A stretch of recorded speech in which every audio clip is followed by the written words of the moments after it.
मित्रों, दिग्विजय देश की आवाज़ में आपका बहुत बहुत स्वागत है। आज मैं हूँ हरिद्वार में और मेरे साथ हैं यहाँ के बहुत ही यशस्वी, बहुत ही लोकप्रिय, बहुत ही फेमस श्री महंत रविंदर पुरी जी, जो कि अखाड़ा परिषद के अध्यक्ष हैं और सेक्रेटरी भी हैं श्री पंचायती अखाड़ा महानिर्वाणी के। पहले उनसे आशीर्वाद लेते हैं और फिर उनके अखाड़े के बारे में कुछ जानकारी प्राप्त करते हैं। महाराज जी, आपका बहुत बहुत स्वागत है। बहुत बहुत स्वागत है आपको, और आपको भी बहुत बहुत बधाई। इस पावन उत्तराखंड की देवभूमि दिन आप यहाँ आए।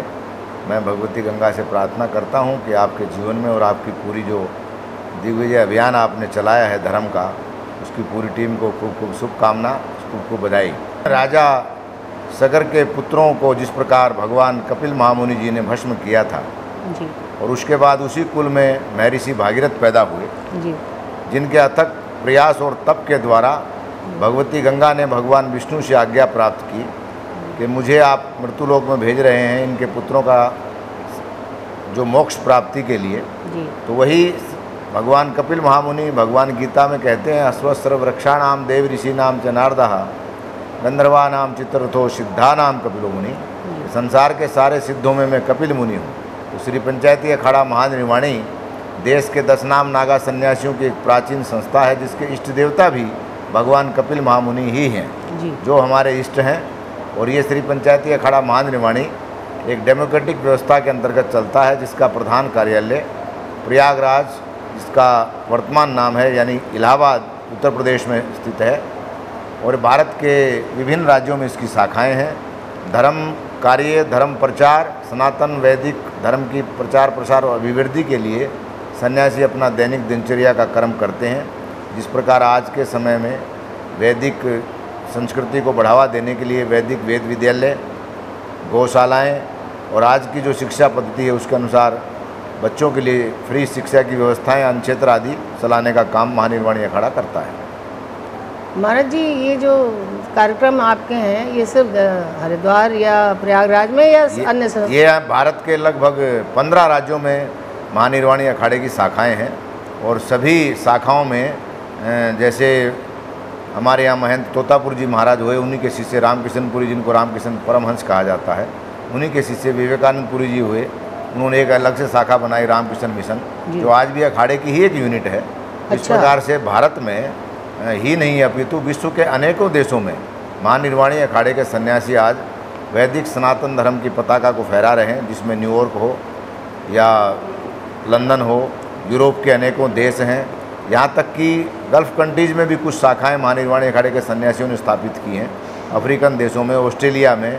तो इस प्रकार से ये जो वैदिक सनातन धर्म की परंपरा आदि जगतगुरु शंकराचार्य भगवान ने प्रारंभ की थी, दिग्विजय अभियान के उपरांत धर्म की रक्षा के लिए और शास्त्र की रक्षा के लिए अखाड़ों की स्थापना की, जिसमें जो सन्यासी शस्त्र और शास्त्र दोनों विद्याओं में निपुण हो उसे नागा सन्यासी कहा जाता है। तो इस प्रकार से 7 अखाड़े सन्यासियों के, 3 वैष्णवों के, 2 अखाड़े उदासीन परंपरा के, निर्मल अखाड़ा, इस प्रकार 13 अखाड़ों की एक व्यवस्था है। और कुंभ मेले में जिसका एक बहुत बड़ा विहंगम दृश्य है, पूरे विश्व का सबसे बड़ा मेला प्रयागराज में आगामी 2025 में भरने जा रहा है। दिग्विजय टीम की इस दूरदर्शन के माध्यम से समस्त विश्व के सनातन धर्मावलंबियों को मैं आमंत्रित करता हूं कि कायिक, मानसिक और वाचिक रूप से एक बार आप अवश्य प्रयाग की धरती पर पधारें। और भगवती श्रीवास्तव जी के द्वारा जो प्रयास किया जा रहा है, ये एक ऐसा प्रयास है जो लेखन के माध्यम से, संपादन के माध्यम से और दूरदर्शन के माध्यम से वो अपने जीवन की यश और कीर्ति को तो बढ़ा ही रही हैं, सनातन धर्म का प्रचार प्रसार कर रही हैं। उनके लिए मेरी बहुत बहुत शुभकामना। वो स्वस्थ रहें, चिरंजीवी रहें और इसी प्रकार से धर्म का कार्य करती रहें। महाराज जी, एक चीज़ बताइए, कितने दिन चलेगा ये वहाँ पर? ये कुंभ का जो पर्व है वो क्योंकि अब की बार बहुत वर्षों के बाद में ज्योतिषीय गणना के आधार पर ऐसा एक वो योग आ रहा है कि पूरा कुंभ माघ महीने में हो रहा है जी। यानी जिस दिन पहला स्नान है उस दिन माघ प्रारंभ है। ये अपने आप में एक अलौकिक है। और उसी समय प्रयागराज में कल्प का मेला लगता है प्रतिवर्ष, कल्पवासियों का, माघ मास जिसको कहते हैं।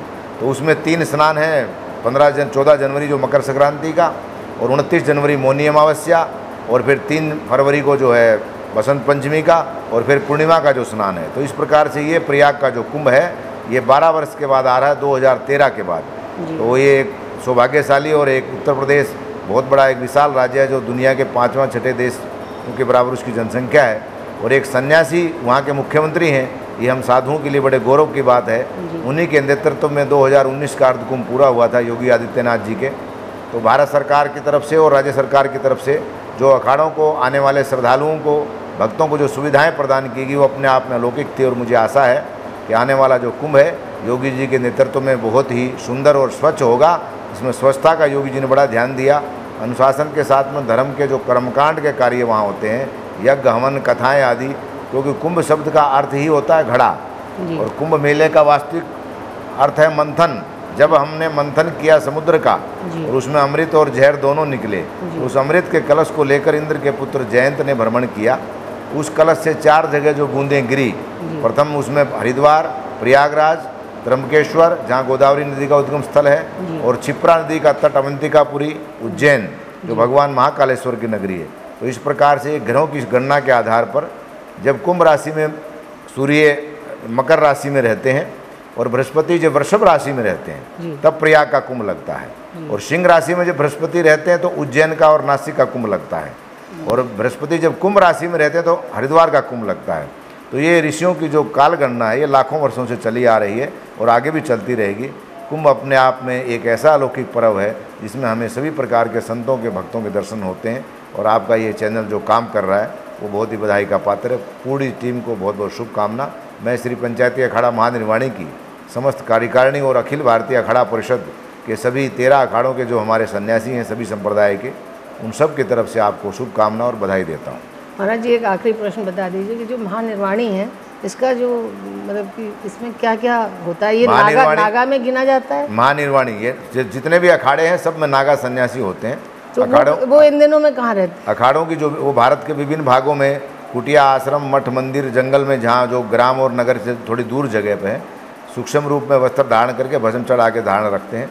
तो अखाड़े की जो कार्य पद्धतियाँ हैं वो सब डेमोक्रेटिक हैं। कार्यपालिका, विधायिका, इसमें सारे विभाग हैं, और किसी व्यक्ति विशेष के नाम होकर के सारी जो संपत्ति संपदा मंदिर व्यवस्था है वो इष्ट देवता के नाम से है, इसलिए हजारों साल से चल रहे हैं। कपिल मुनि जी आपके कपिल मुनि भगवान हमारे इष्ट देवता हैं। इसी प्रकार महानिर्वाणी अखाड़े के इष्ट देवता कपिल मुनि, निरंजनी अखाड़े के इष्ट देवता कार्तिक स्वामी, जूना अखाड़े के इष्ट देवता भैरव भगवान और दत्तात्रेय भगवान को मानते हैं, और आनंद अखाड़े के इष्ट देवता सूर्य भगवान, आवान अखाड़े के गणेश जी, अग्नि एक अखाड़ा है हमारा ब्रह्मचारियों का जिसके इष्ट देवता गायत्री माता, और अटल अखाड़ा जिसके इष्ट देवता भगवान शंकर के पुत्र गणेश जी। इस प्रकार ये 7 अखाड़े सन्यासियों के, और 3 वैष्णव अखाड़े जिनके इष्ट देवता भगवान राम और हनुमान जी को मानते हैं।